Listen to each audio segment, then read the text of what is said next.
Welcome to the Mama Time podcast, where we dive into all things wellness to support and empower you on your journey through pregnancy and motherhood. I'm Charlotte, your host, a proud mama of 3 and a pre- and postnatal yoga teacher. My mission is simple: to help mothers like you feel your best.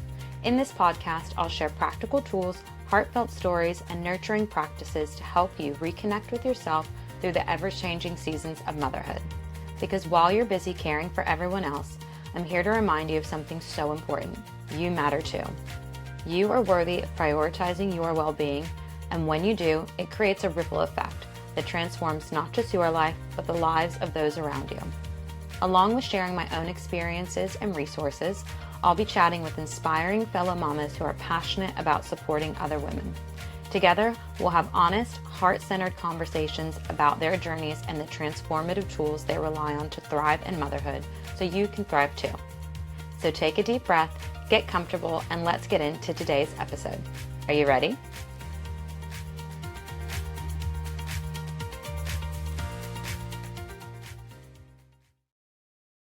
Hello and welcome back. Today we're speaking about a really important topic, and that is mental health during pregnancy and early postpartum. We're speaking to Sarah from Perinatal Minds, a registered mental health nurse with a passion for supporting expecting and new moms through the highs and lows of motherhood. She shares so beautifully and openly about her own journey from not being sure if she ever wanted children to then having 2, how she navigated pregnancy, postpartum, and the adjustment of going from 1 to 2 children for the whole family. And she shares the challenges of returning to work as a new mom as well. We talk about why perinatal mental health matters, the barriers that still exist around getting the right support, and the practical tools that can help moms feel more grounded and supported. Sarah also shares the inspiration behind Perinatal Minds and her mission to create a safe space for moms to find the help they deserve. You are going to get so much out of this episode that you can easily implement to support you in your own life as well. I'm so excited to share this conversation with you, so let's get into it. So thank you so much, Sarah from Perinatal Minds, for joining me today. I'm so excited to have you on the podcast. Thank you. I'm really excited and I'm really grateful to be invited here to be able to share some of the things that I'm trying to do for the community. Amazing. Well, before we get into the incredible work that you do for moms, I want to hear a little bit about your journey in becoming a mother. What was that like for you? It was, I guess, an interesting path. When I was growing up, I never wanted children. I was one of those people that would be like, ugh, get them away from me. I get that. Yeah, and it wasn't until later, sort of after maybe like 31, 32, that I started having this niggling feeling that, oh, maybe I do actually want these little critters. And so my partner and I sort of had discussions about it, and we sort of, at the time we were living in Melbourne, and we're like, oh, realistically, that's not gonna happen. We don't want to stay here forever. So we'll put it on pause until we move back to our town in regional Victoria, where we both grew up. And then we sort of started not trying kind of thing. It was my IED was due to come out, and we were just like, oh, we'll just like see how things go.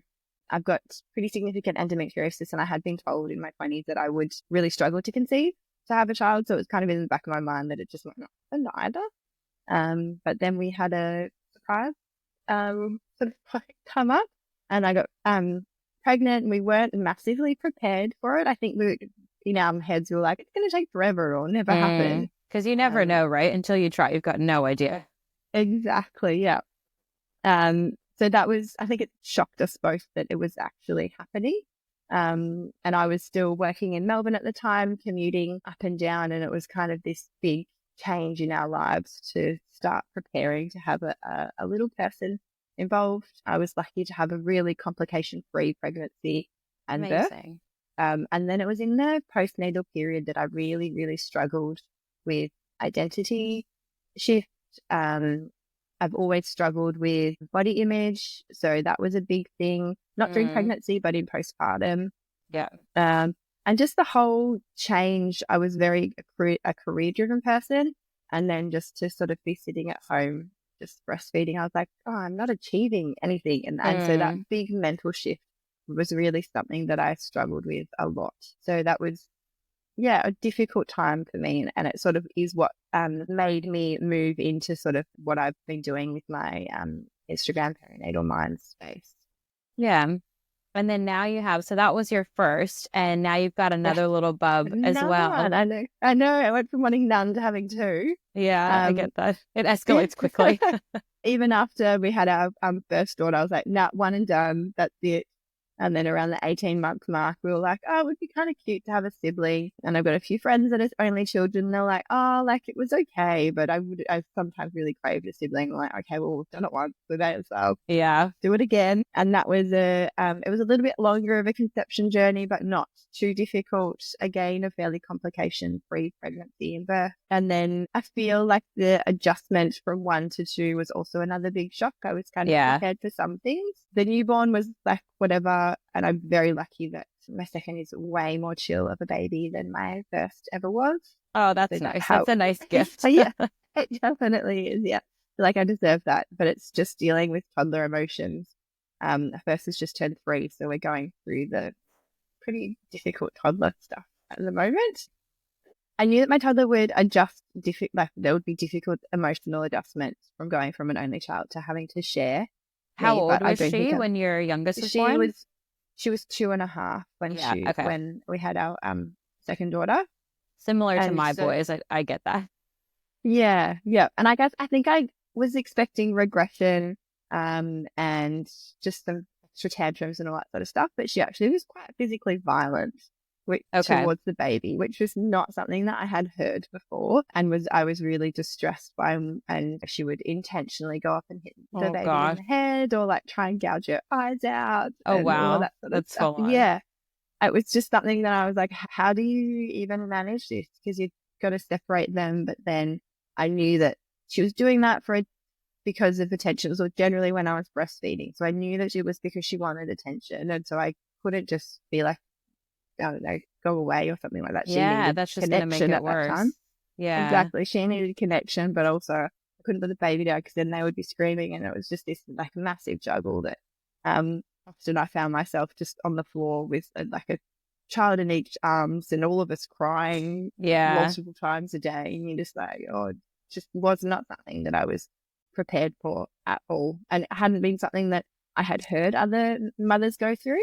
But I think since going through it and being open and talking about it, other people are like, oh yeah, that happened to me as well. And I was like, why aren't these like, it's kind of like everyone can talk about some things easily, but that difficulty wasn't something that people seem to be too open about. That is interesting. Like, it's such a good point that, there are certain things in motherhood that are very like openly spoken about, like you said, but some things, like so many moms are just like silently struggling through. And it's like, well, we could be actually helping each other instead of feeling isolated and like that we're the only ones dealing with this, when that's actually not the case at all. So you're probably helping so many other moms by just being open and honest and just sharing what actually happened instead of trying to like sugarcoat it and only sharing some parts. Cause you're no doubt not alone at all.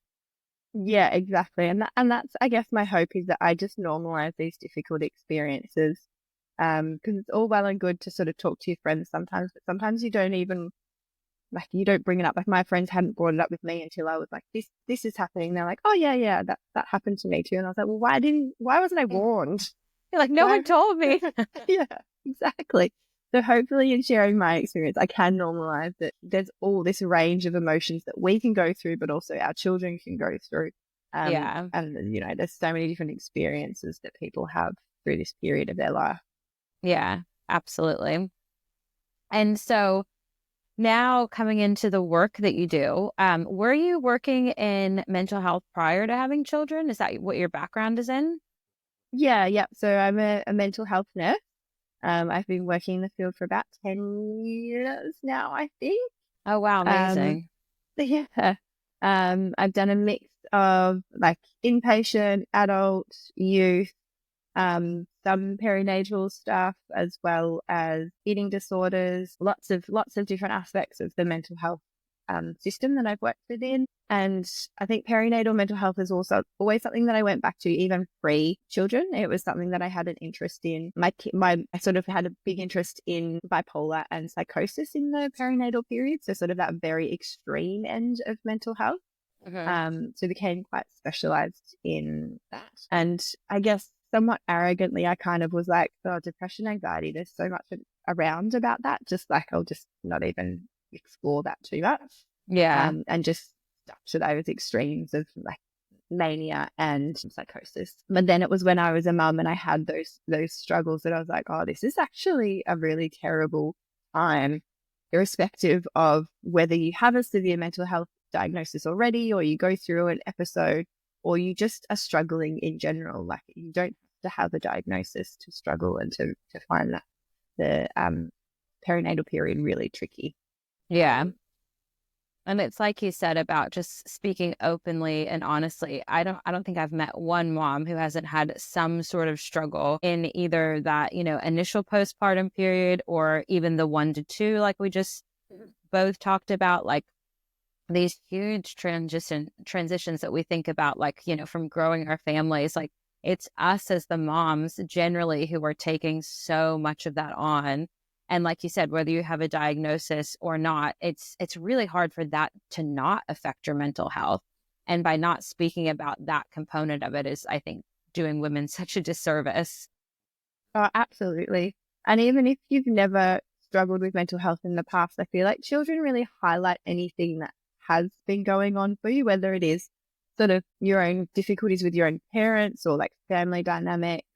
Like any body image stuff definitely gets highlighted, any past traumas, like just having to be emotionally responsive to another being constantly is Yeah. completely exhausting. And it just brings up all of these things from our past, whether we think that they've been resolved or we don't even recognize that they were issues at all. So it's definitely a really, really tricky time that I think people need a lot more support than what is provided, particularly if you think about, I guess, in general maternity care, you get all of these appointments leading up to when you give birth. And then generally it's sort of like one visit when you get home. And then it's just the maternal child health appointments that are about the child and their growth. And sometimes they'll be like, oh, you're right, aren't you?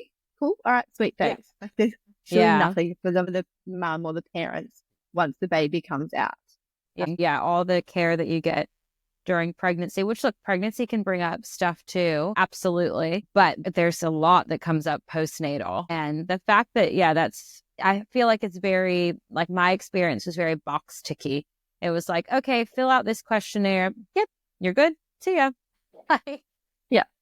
And even sometimes, like with my first pregnancy, I didn't even get the tick box. I didn't get that Edinburgh depression scale at all. It was just like a generic. Didn't have that at all. Wow. No, not at all. And it wasn't like, if I didn't know that was something that was meant to be done, then I wouldn't have known that I was missing out on that.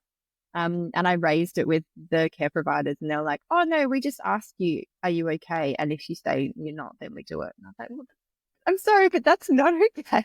Like, people, if someone is like, oh, hi, how are you? You're not just going to pour out your heart and say that you're struggling unless it's sort of, you're on that edge and already needing to sort of spill. It's so easy just to minimize things and to not want to be a burden or to not want to acknowledge that you're struggling. Yes.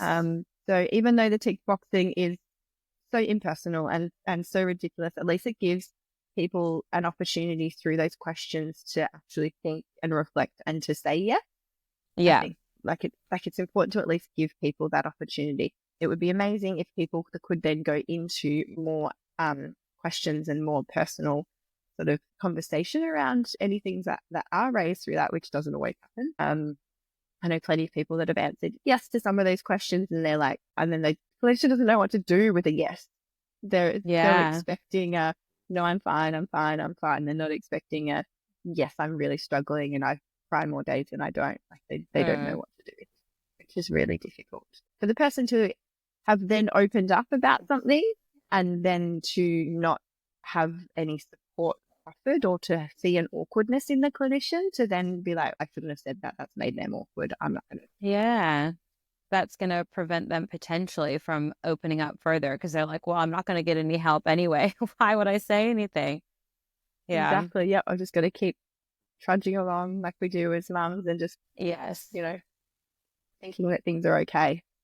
Yeah. And so the work that you do now, so you went from working in mental health, specializing specifically in those two kind of extreme areas like perinatal mental health. And then once you had your own experience, like how did that shape the work that you do now?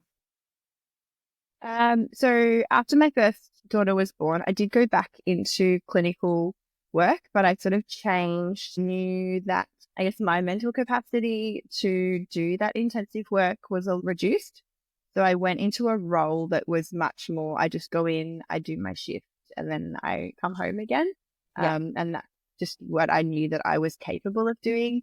But Did you I was expect that change like before you went on maternity leave? Yeah. not Uh, at all. I think that was the yeah. massive thing that I struggled with.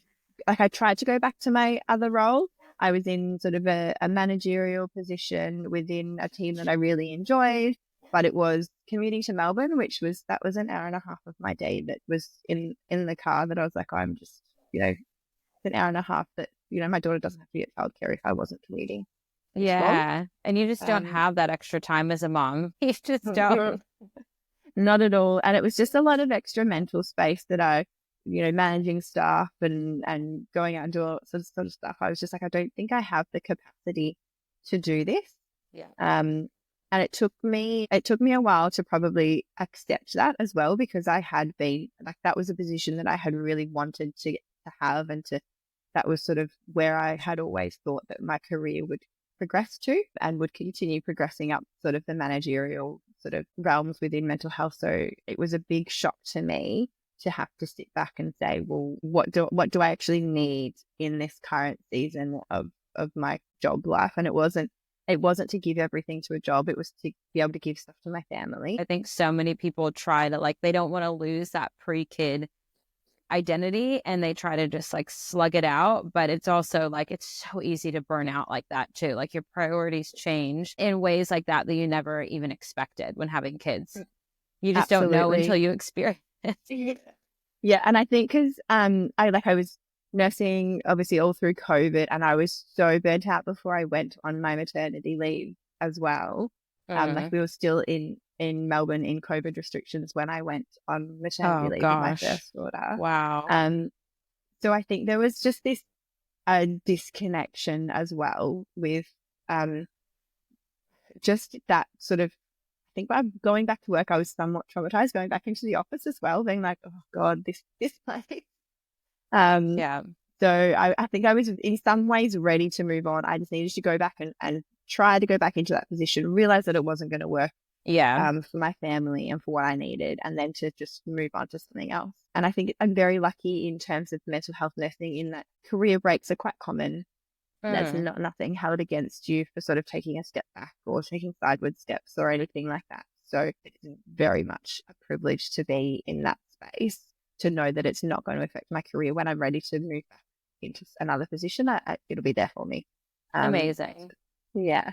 But in doing that, I did also feel this massive, I guess, gap in what I was wanting to do. And I felt like I could share something and try and do that. So I started Perinatal Minds as an Instagram page to try and share my knowledge around perinatal mental health and my experiences as a mother, just to try and normalize things, try and provide education, and just do it from a realistic perspective. Yeah. Things like Panda and the Gidget Foundation and all of those things are great. They are amazing Yeah. services and they do fantastic things. But they're obviously these big national organizations that have CEOs and accountability and all that sort of stuff. Whereas I'm just me, and I can swear and I can say today was shit. And, Yes. and say, I am me, I am a mental health nurse. I know all of the things, but I don't get it right every day. Yeah. Sometimes the day just collapses and I can't pull myself back together, and that's okay. And I think that's a really important thing, that with all of my knowledge and experience, I still have days that are absolute shit shows, and it's okay. And it's so relatable. And I think as moms, we want to feel seen and that, okay, oh, thank God, it's not just me. Like, okay, you had a bad day too. Like, I don't wish a bad day on anyone, but like, it's not just me. I'm not failing at this. It just is what this season looks like.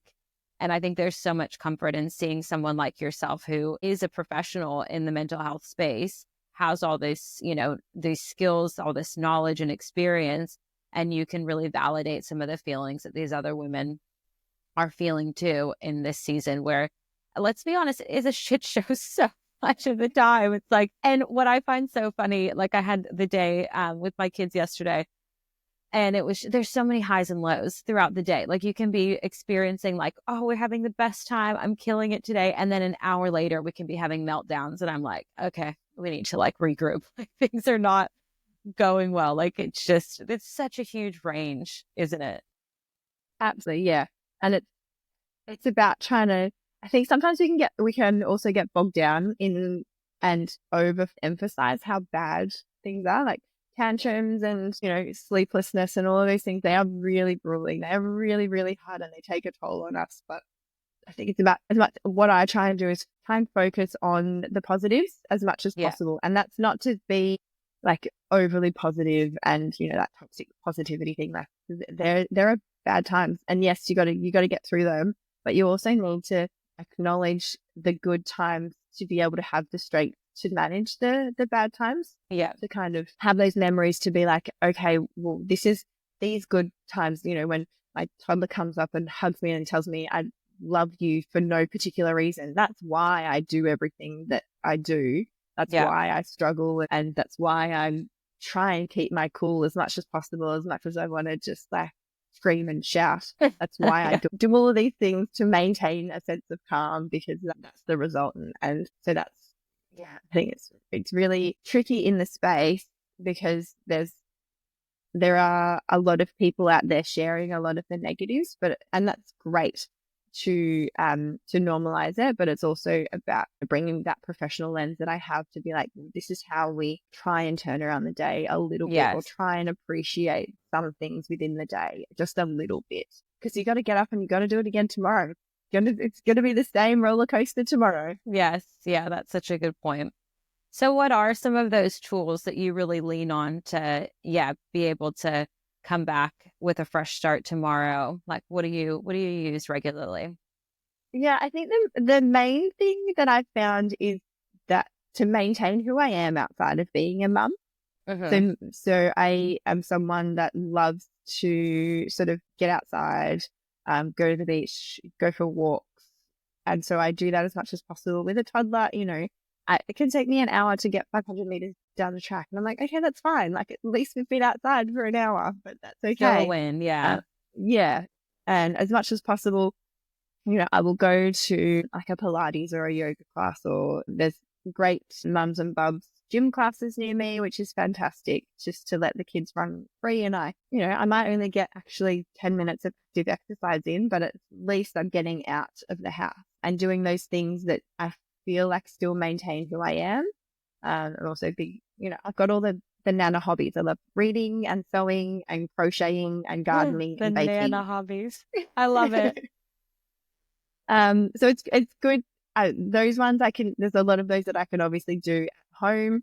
So if there are those really bad days where I'm just like, oh, we're just not getting out of the house today because there are too many emotions and all of that sort of thing. My older daughter really loves baking, so we can do that together, and that's fantastic. But also trying to carve out as much time for myself at the moment. One of my goals for 2025 is to have 5 hours a week by myself. So no kids, no dog. Going That's too a well. good one. I mean, I think I'm probably about 3 hours a week at the moment, which I think is pretty good considering my younger daughter is exclusively breastfed, so I'm like on call for her. So yes, limiting. And then in those moments where I am feeling really overwhelmed, I try and I'm a big lover of breath work. So a lot of the stuff, in those moments when I'm trying to regulate my toddler, we do the candle breathing for her. So I'll like hold up 5 fingers and she has to blow out the candles. And so I she'll love do a really that. deep, really deep breath in and a really intentional breath out. And the candle doesn't blow out unless she does that really deeply. And that really helps her to regulate. So you hold the fingers out. I'm going to talk us through this because I think I haven't Yeah. heard of this, but this sounds amazing. I'm going to try this with my son too. So you hold your hand up, you have her take a Yeah. big breath in. Yeah.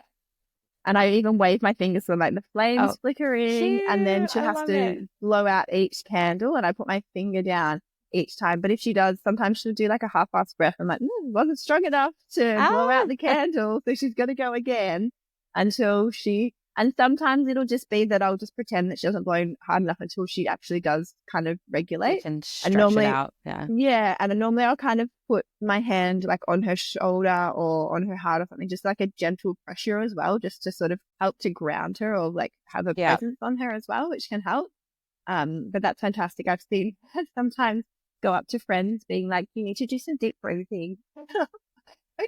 My son told so my boys are 5 and 2. So my older boy, like I try to get him to, do breath work and stuff like that. I haven't tried that though. So I'm really going to try that. And a lot of times in the moment, he like doesn't want to borrow it, but we still try.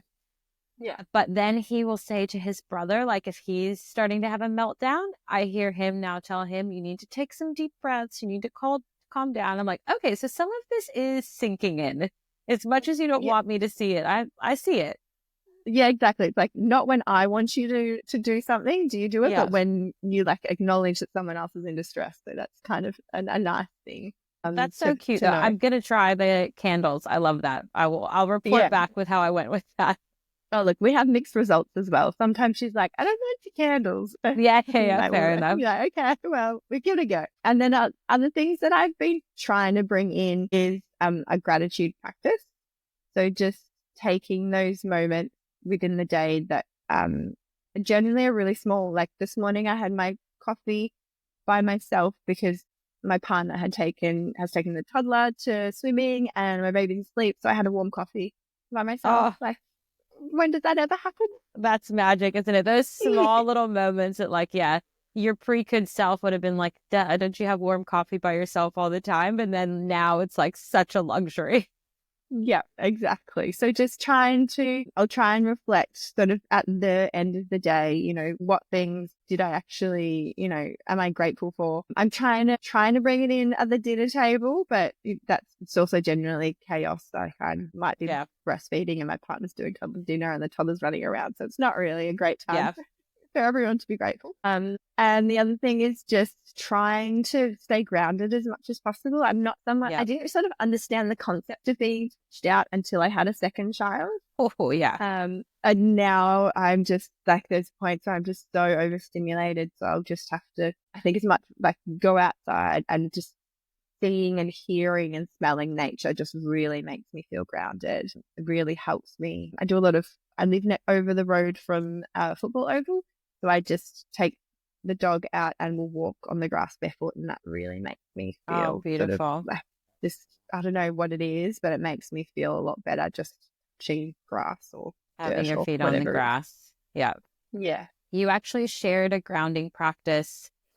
I don't know if it was recently, I can't remember, but I saw it the other day and I really liked it. It was like almost like a sensory grounding practice where The five do you want to senses explain technique. that? Yeah. Yeah. So this is a great one. It's something that's really good for anxiety or overthinking, intrusive thought, just to bring you back into the moment, into the present. So it's just wherever you are or wherever you feel comfortable, you go through and list off things. So your five senses, so your sight, smell, touch, taste, and hearing. And you can do 5 things of each, or some people do it sort of in descending order. So you do 5 things that you can see, 4 things that you can smell, 3 things that you can hear, or sort of whatever. It doesn't actually really matter how you go about it. But it's just about, so normally if I'm feeling like I need it, I will take myself outside and, 5 things that I can see right now. I can see the olive trees, I can see a trampoline, I can see a tomato plant, I can see a dog kennel. 4 things that I can hear, probably not that much. It's just talking at the moment. But if I didn't have the headphones in and I was outside, it would be leaves rustling in the trees, birds chirping. Probably could hear a dog barking in the background or something like that. And then, smell, touch, and taste. And think it just really helps just to sort of bring you in the moment Yes. and sort of try and ignore all the external stuff that's going on. Sometimes it's not great. Like sometimes I'll have to put on an episode of Bluey so that my toddler's distracted and I can go and have that 7 minutes of the episode to go and do something. Yes. But that's okay. It's the reality of parenting. Yeah. Yeah, I think I saw that and I was like, oh, that's such a good one just to shift your focus. Like you said, if you've got like your mind is kind of spiraling or like things in your house are spiraling, that's a really good tool. I love things like that you can use anywhere, anytime, like especially in those kind of, I don't want to say crisis, but when it's starting to hit the fan, you're like, okay, we all just need a break. That's a really good way to kind of take yourself out of that.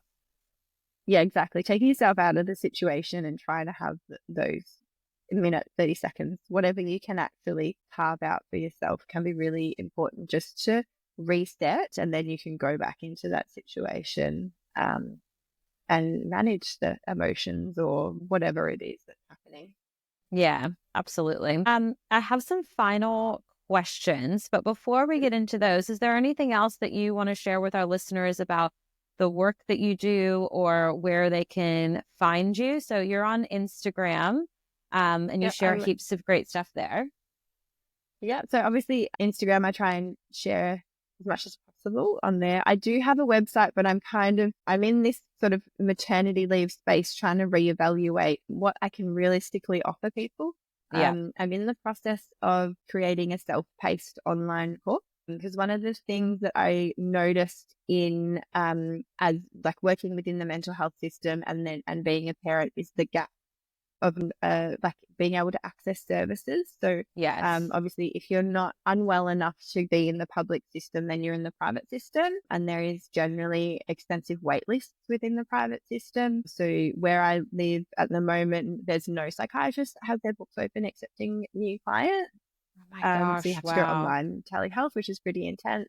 And then to do psychology kind of stuff, there's sort of generally an 8 to 12 week wait. So the course is intended to help people that are in that wait to get a psychologist. It's sort of educational around what mental health difficulties can be like in the perinatal period, as well as going through a lot of those techniques around emotional regulation and distress tolerance, and just normalizing all of the things that can happen within the perinatal period.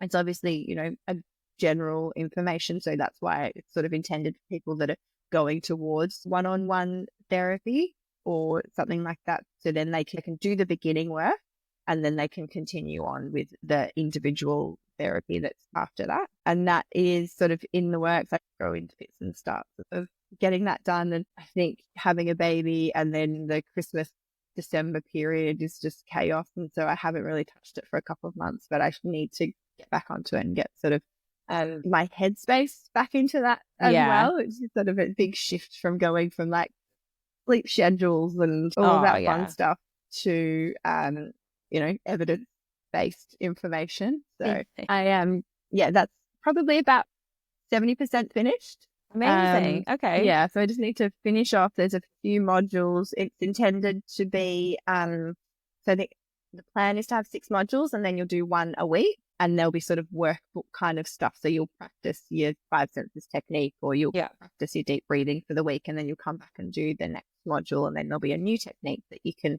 learn and put into your toolbox and sort of keep building up these strategies. So it's mostly that I just need to record it and get it out there. And it's just about deciding how I go about that, because I want to be able to provide people with as much low cost services as possible. I really think that there should be more free mental health services available for people.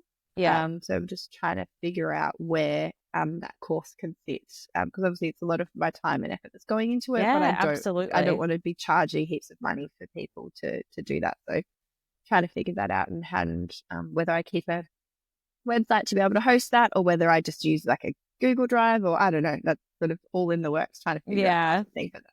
Yeah, so that's that will be up and coming hopefully once I can get myself motivated. But at the moment, it's just of the information sharing on my Instagram, which is Perinatal Minds.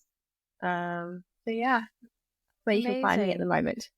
Well, that course sounds incredible. I totally get what you mean. You have like a passion project that you're working so hard on, but yeah, it takes a lot of time as a mom. I completely understand that, but it sounds Yeah. like it will be incredible once you're ready to share it with the world. And no doubt it's going to help so many moms, like you said, that are in that in between space, but could really use some support sooner than, 8 to 12 weeks is a long time.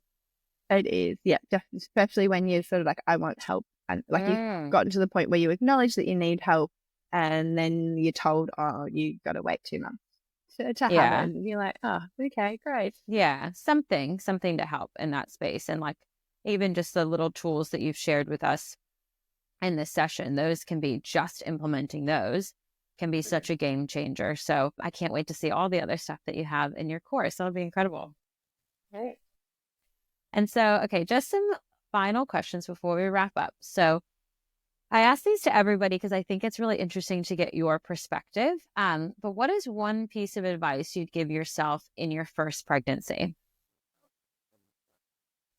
Oh gosh, I actually think it would be to be more selfish, to do more things, kind of bank up all of those experiences that you're going to lose for once you've had a Yeah. baby. You know, go to that music festival, go to that gig, go on that holiday, do all of those things to try and get that all out of your system, because once you have kids, you can still do them, but it's a lot harder and there's a lot more logistics that are Yes. involved in it. And I feel like maybe then I may not have had as big of a crisis of identity, because I would have been able to be like, well, that's okay. Like, I've done some things. Yeah. I've banked up my positive experiences. Banked them up. And That's a good way to look at it. yeah, Yeah, that's great advice because it is like, yeah, like you said, you can still do those things, but the spontaneity goes out the window. Like that's not something that really yeah, you can plan, exists. and then you're like, oh no, actually, it's not going to happen today. Okay. Yes, I totally get that. What is one piece of advice you'd give yourself as a new mom? I think the most important thing is to be honest. Yeah. Like, honest with yourself, honest with your partner, honest with your friends, honest with your care providers about how you're feeling and how things are impacting you. Yeah. Because like we said earlier, it's so easy just to be like, yeah, I'm fine. Yeah, I'm fine. But it's so often we're not. We're just Yeah. sort of covering, or we don't want to acknowledge, or we don't want to inconvenience whoever's asked us. Yes. So it's definitely about finding, even if it's just one person that you can be truly honest with, and to talk through things with. I think that's really important, and hopefully they are someone that will listen and Yeah. will be able to support you as well. Yeah. That is really important advice. Yeah. Like we said, we do such a disservice to ourselves and other women when we just kind of suffer silently. Yeah. And then, we don't even know, who else has experienced that or what support is out there. So I think that's a really important one. And then last question, what's one thing that our listeners can do today to improve their well-being? If you had to pick just one, I'm sure you have heaps of lovely tools. I think go outside. Yeah. I think, yeah, just that, it doesn't matter where you are. Go outside and see something green. I probably put that caveat in there. Just the way that we're biologically wired, it is calming to be in some kind of outdoor space and to be able to see a tree or some grass or something. It just really helps us, and really can be just the reset. Being indoors, especially as parents, you can get cabin fever. So Yes. just get outside. If it's back garden, front garden, park, whatever. Try and be outdoors. Yeah, absolutely. Yeah, that's so important for me and my kids. I notice they're a lot better when they're outdoors as well. So it's kind of like serving everyone in that definitely. sense. Well, thank you so much, Sarah. I will share links to all your beautiful information and your Instagram in the show notes. And I really appreciate your time and all the knowledge that you shared with us today. No worries. Thanks for having me, Charlotte. Thank you.